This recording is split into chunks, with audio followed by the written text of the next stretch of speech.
Dear friends, thank you very much for your visiting, and I will tell today about the Ice Ages and the artists and shamans of Ice Ages. And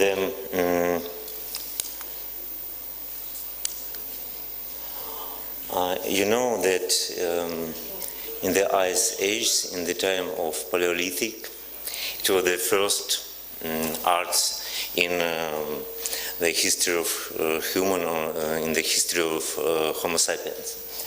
And the most famous caves with wall paintings, you know, they are in them France and Spain.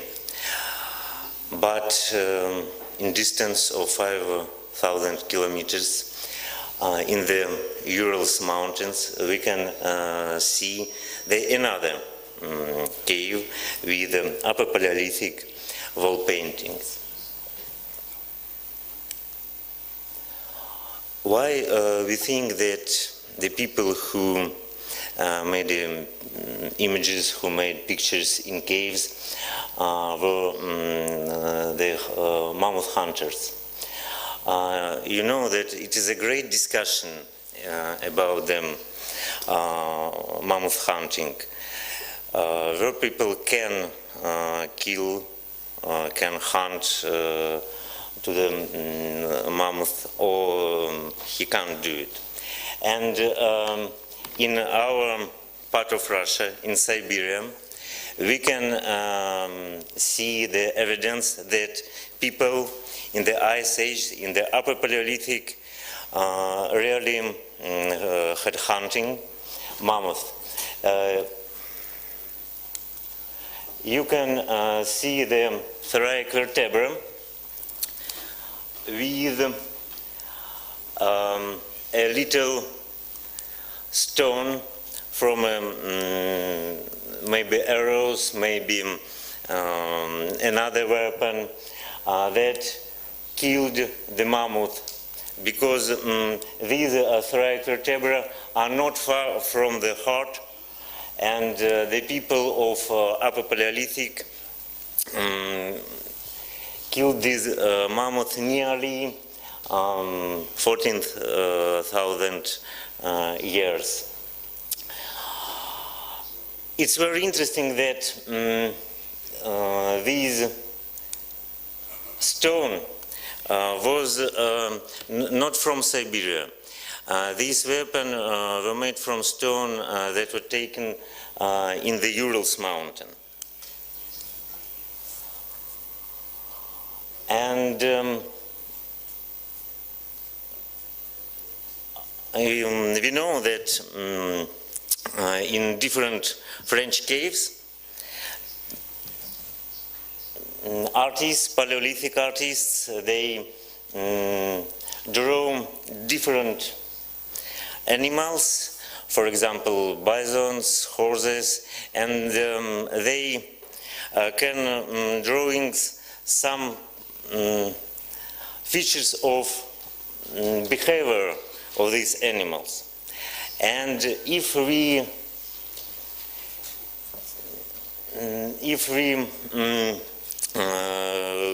will see the pictures on the walls of Kapova cave, we can understand that they know and they draw the different position of the trunk in different kind of behavior of mammoth. And one of the best drawings, one of the best images in the Kapova cave in the Urals is the two mammoths, big mammoth and a little mammoth. It's here, and we think that it's mother mammoth and it's baby mammoth, and they draw as in today nature, when in the road is the first big mammoth, mother mammoth, and after her is a mammoth baby. And we think that Paleolithic hunters understand the behavior and the role of different animals, and they draw the animals that they can saw. You see, Kapova cave is a great cave. It's more than 3 kilometers long, and it have 3 floors. The first floor is the underground river, and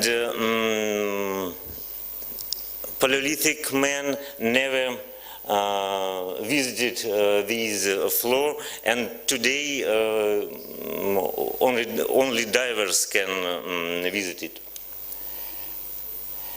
And then in the 2 floors we can see, if we visit a cave, many drawings. It's more than 200 drawings. If we will see the ages when the people visited in Upper Paleolithic the cave, and when it was the artist activity, we can see that it is nearly 19th, 16th thousand years ago. And we made uranium-thorium analysis, uranium-thorium dating, the calcite, and we can see that the ages of these layers of pigments in calcite is nearly the dating that is in a cultural level.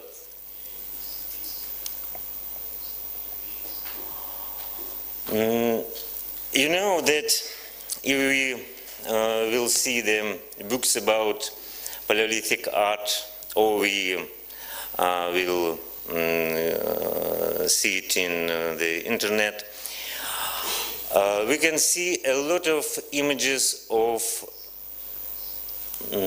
animals, different animals, and mammoth, and horses, and bisons, and etc.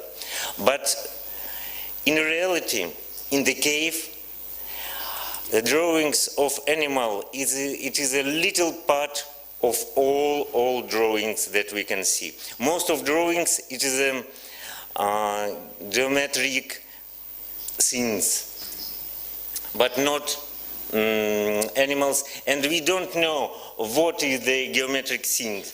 For example, you can see here a horse, a mammoth, a rhino, and this one, we don't know what is it.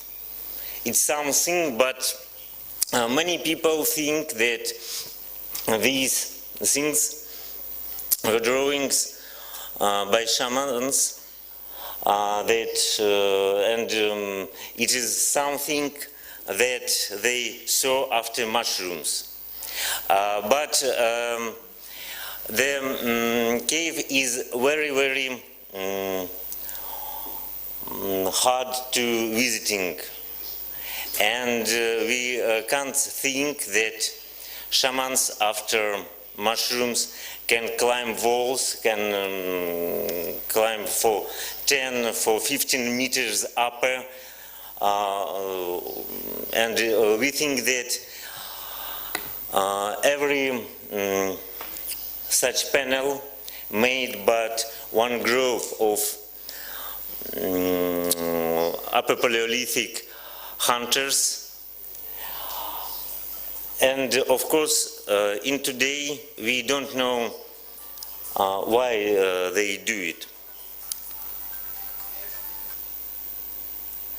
You see a lot of things. In the middle floor, only maybe 5, 7 animals, and more than 150 things such as this. We don't know what is it. And you see, people in the Upper Paleolithic draw in caves not only on the walls. They draw and in some big stones, some slabs, and then we don't know why, but they broken. If the drawing of animals is in a very good position, they made it for many times. These drawings were broken, and some of them hidden, and some of them taken cultural layers, and they stop it by legs. When we talk about Paleolithic artists, of course we must talk about pigments. You see pigments made from clay that was in cave, and from iron oxygen that was far from the cave. And after the fire, and they mixed different materials, and this one, it is some pencils that they used for drawings of different things and animals on the walls. You see, it's Kapova cave is very big cave. It's one of the chamber, and it is a man. You see, yes, it's a really big chamber, and most of chambers in cave are the same. In the cultural layers, we can see different materials that used people who made these images on the walls. For example, it's personal ornaments, it's some cups. We don't know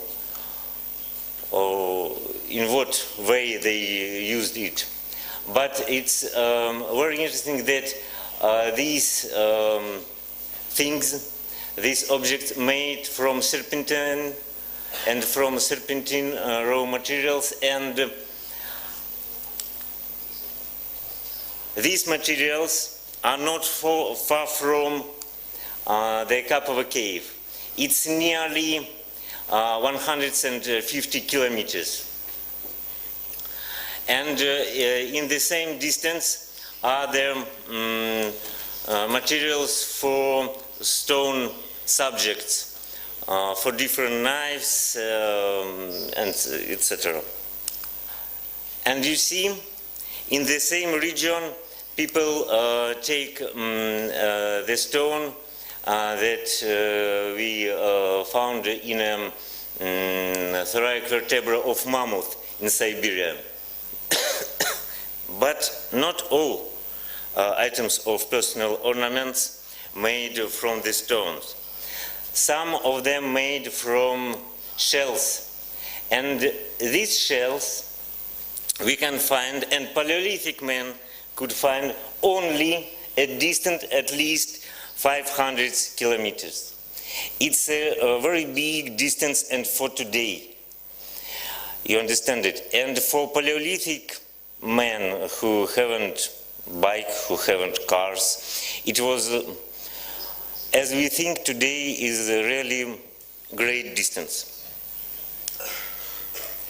You see, in the cave we found some ornamented stone bones of marmot.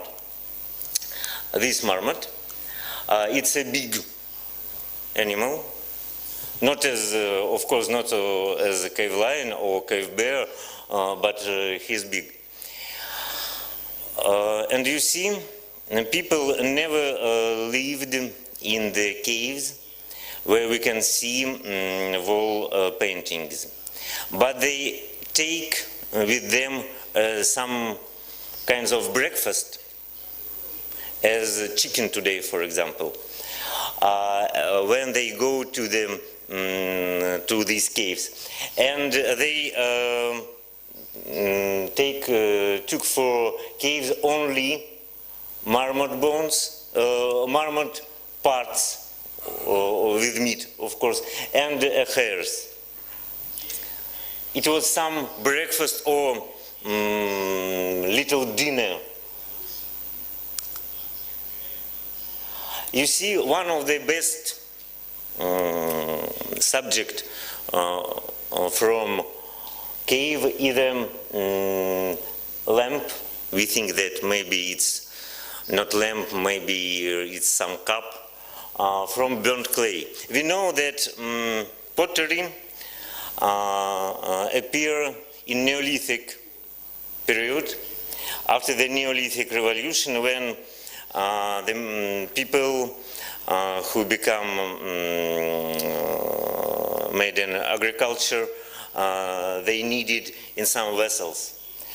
And in Upper Paleolithic, the pottery appeared at the first time, but they made it small things, and most of all some figures, portable figures.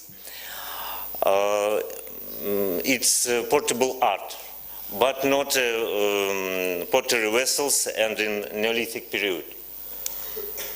And it's very rare. And you see many images in the cave made in a great height. It's nearly 4 meters from the today floor, and the Paleolithic man for drawings these things, these figures, he made some construction. And of course, the possibility of making this construction, it means that many people from Upper Paleolithic tribe made it, and not only shamans visited this cave. And you see, and in Urals caves and in Kapova caves and in French caves, we can see a lot of slabs that were destroyed after the people made some picture. And in different, not in different, but in some cases they hide it, and hide very good. Why, we don't know, but today it is some puzzles such as these that we can take in one picture. You see, we have in different, and French and Spain and Urals caves, palettes that used artists, Paleolithic artists, and they are destroyed too. If we right understand, after all act of drawings, they destroyed every palette. We think that maybe it is thing that these activity, today activity for them was finished. There are another palettes in the big blocks of calcite. And you see, in in the cave we found a little piece of floor where we can see the evidence of activity of Paleolithic artists. For one figure of animal and a few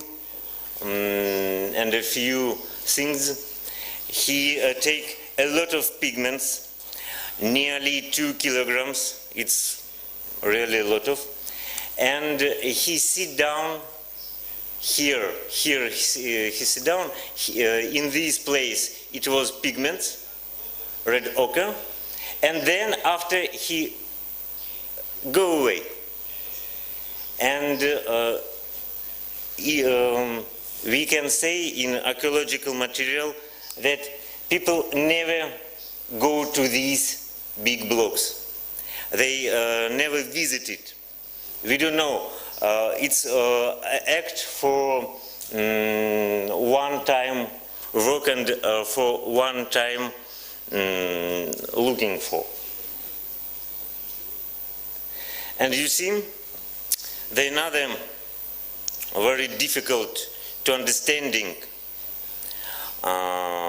activity that we can find in the such cave, it is depots. In the walls, in the caves, in the big stones, we can see the different pieces of bones. Sometimes it's bones, sometimes it's fragments of bone tools, but they hidden there, and you don't understand what was the aim of the people who made it, because all these evidence of activity, all these depots are far from the wall paintings. You see many figures of animals and things, geometric things in the Kapova cave are closed by calcite. And today we don't know how many drawings are in the cave. When some people think about the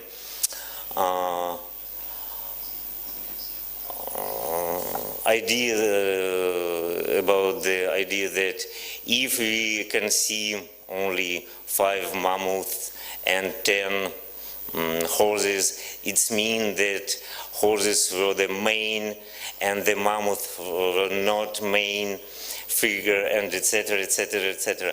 But we don't know, and we can't count it, and we can't say how much figures, how much animals we can see in the cave. In today, if we are right, we know only maybe 30% of these drawings in cave. You see, and we know a lot of depots of pigment.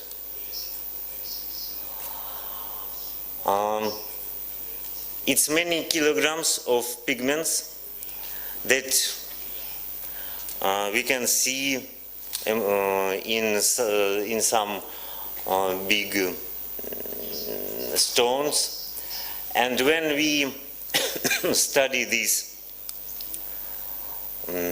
pigments, we found little calcite that was broken from the walls, then broken in little pieces, and then it will mixed with pigments from iron oxygen. It's very important for us because, and today, people in the Urals, in the Bashkiria, they use the calcite for medicine. And many of our colleagues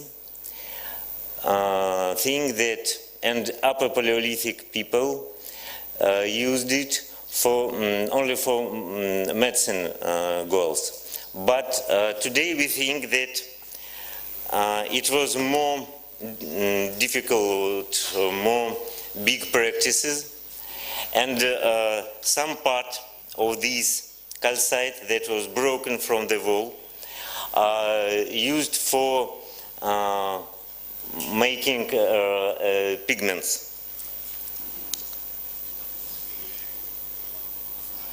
And you see, one of the most important figure in the cave is the figure of zoanthropomorph. It's a very bad horse, and it's figure of zoanthropomorph. In different Spanish and French caves, we can see the anthropomorphs, zoanthropomorphs, and all of them are in the very hard places of the caves, in the last chambers of the caves.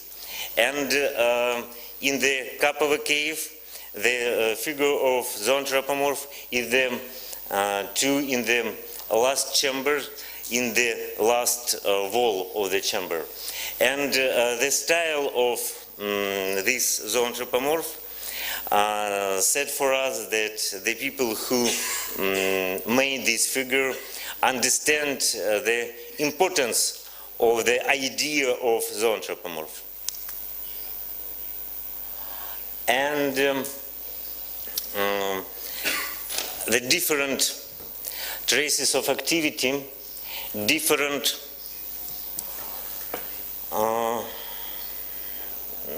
different activities, different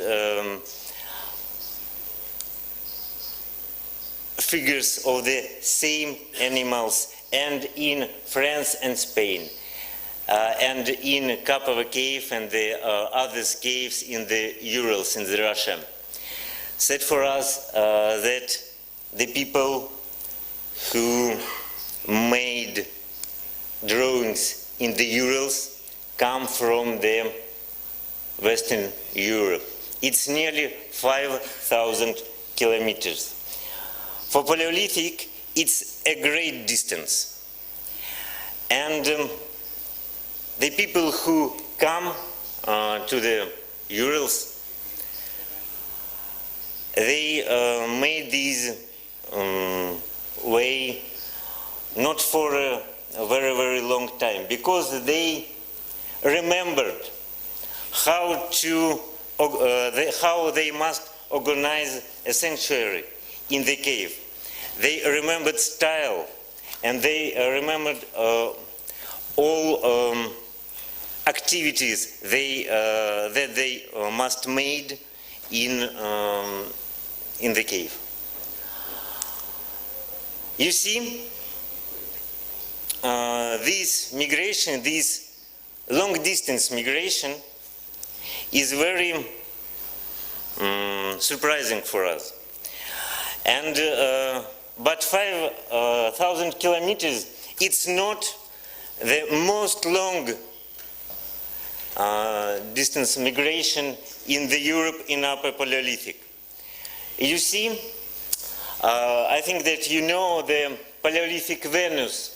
It's the women figures that made from ivory. When near Lake Baikal in Russia, it's in Siberia, it was found the same that were found in Europe figures. Many people say that it's impossible that Upper Paleolithic men in ice ages, where there are a lot of animals such cave lions, big wolves, cave bears, that they can go from the central part of Russia, from the Russian plain to the Siberia, to the Malta, 7,000 kilometers. But in archaeology, the scientists who studied the Paleolithic time, it was a long discussion. Is it possible to go from the Eastern Europe to the Lake Baikal or no? But a few years ago, our colleagues who study the paleo DNA said yes, it's really people from Eastern Europe went to the have a migration to the Lake of Baikal. But then these people return to the Europe. It's great migration. It's only one route. It's 7,000 kilometers. But the route back, it's 14,000 kilometers in ice ages. They haven't roads, they haven't bridges. It was wild nature, you understand it? But they could.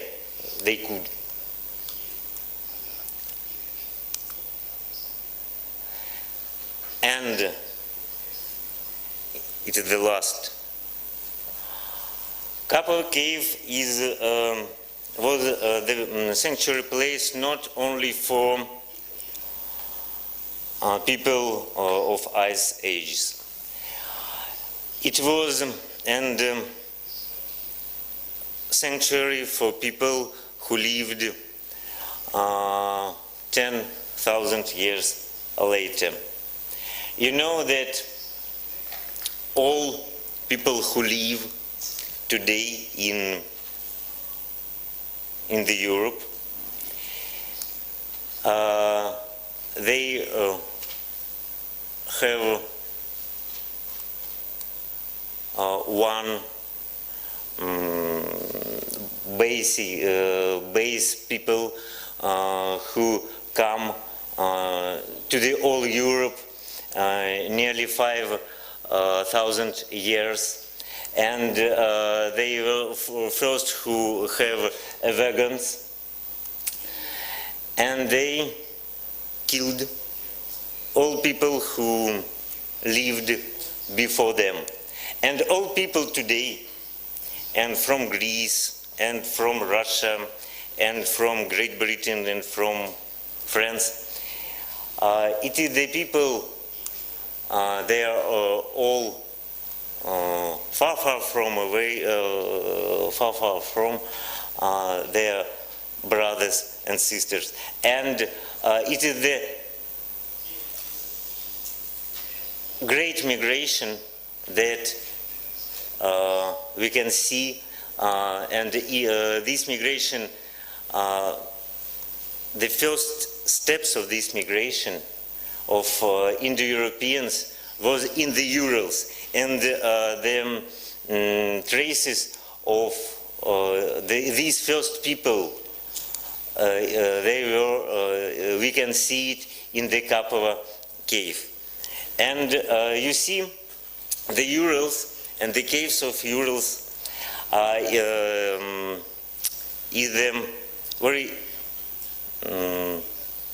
interesting, very important places to understanding the migrations, not only in ice ages, but in the early Bronze Ages in the Europe. Thank you very much.